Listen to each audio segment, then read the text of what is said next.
नमस्कार, मैं हूं प्रकाश चंद्र होता। आज हम बात करेंगे छत्तीसगढ़ में होने वाली उपचुनाव की। मरवाही विधानसभा आदिवासी आरक्षित सीट पर कभी भी चुनाव हो सकती है। पूर्व मुख्यमंत्री अजीत जोगी के निधन के बाद वो सीट खाली हो गया है। लगभग 2 दशक से ये सीट पर जोगी परिवार की ही कब्जा है। अजीत जोगी या उनके सुपुत्र अमित जोगी दोनों इस सीट से विधायक रह चुके हैं पिछले 2 दशक में। उससे पहले ये बीजेपी के पास था। लंबे अरसे से इस सीट को लेकर सभी लोग मानते थे कि ये जोगी परिवार की गढ़ है। अब अजीत जोगी, अगर हम बात करें, चाहे 2013 की बात करें, 2000 जब हम चुनाव की बात करें, उनको लंबे अंतर में अजीत जोगी को जीत मिली थी इसी सीट से। लगभग 45,000 50,000 वोट से वो जीते थे। एक बार इन सारी बातों को लेकर एक बार सोनिया गांधी ने यह भी टिप्पणी की थी कि आप 50,000 वोट से नहीं, अगर 50 सीट से जीतती तो कांग्रेस सरकार बना लेती। पर जीत की अंतर कभी कम नहीं हुई। इस बार इस सीट को लेकर अभी से घमासान शुरू हो गया है।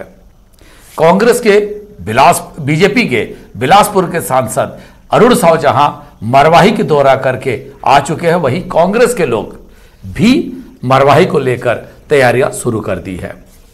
मोहन मरकाम, चंद्रशेखर शुक्ला, पीसीसी अध्यक्ष और संगठन महामंत्री दोनों मरवाही के दौरे पर थे। ब्लॉक लेवल पे बैठक लिए, बूथ स्तर तक जाने की सारे कार्यकर्ताओं को, नेताओं को हिदायत दिए हैं। दूसरी तरफ भूपेश बघेल ने अजीत जोगी के सबसे जो चुनाव के जो संचालक थे और सबसे करीबी ज्ञानेंद्र उपाध्याय को कांग्रेस में शामिल करा दिए। यह बहुत बड़ी झटका मानी जा रही है जोगी कांग्रेस के लिए।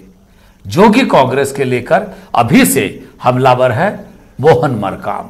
मोहन मरकाम कह रहे हैं जिस हिसाब से मरवाही विधानसभा इलाके का विकास होना चाहिए था, आशानुरूप नहीं हुआ है।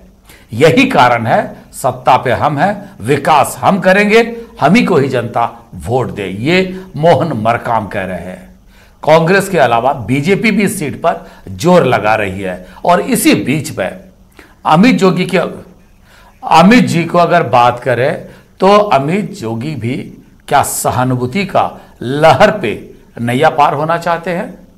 क्या चाहते हैं, क्या होना है? इन सारी संभावनाओं के बीच आज हम बात कर रहे हैं कौन सेंधमारी कर पाएगा जोगी के गढ़ में, मरवाही में। 3 वरिष्ठ मेहमान आज हमारे खास पैनल में उपस्थित रहेंगे। घनश्याम राजू तिवारी कांग्रेस के प्रवक्ता हैं, अमित चिमनानी बीजेपी के प्रवक्ता हैं और भगवानो नायक जोगी कांग्रेस के प्रवक्ता हैं। तीनों पार्टी हैं जो फतह करना चाहते हैं, जो इस सीट को फिर से हासिल करना चाहते हैं।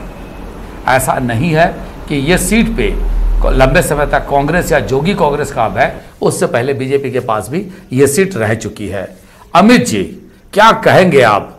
जिस हिसाब से लगातार दौरा शुरू हो गया है, आपको क्या लग रहा है मरवाही में, क्या इस बार आप लोग फिर से जीत हासिल कर पाएंगे?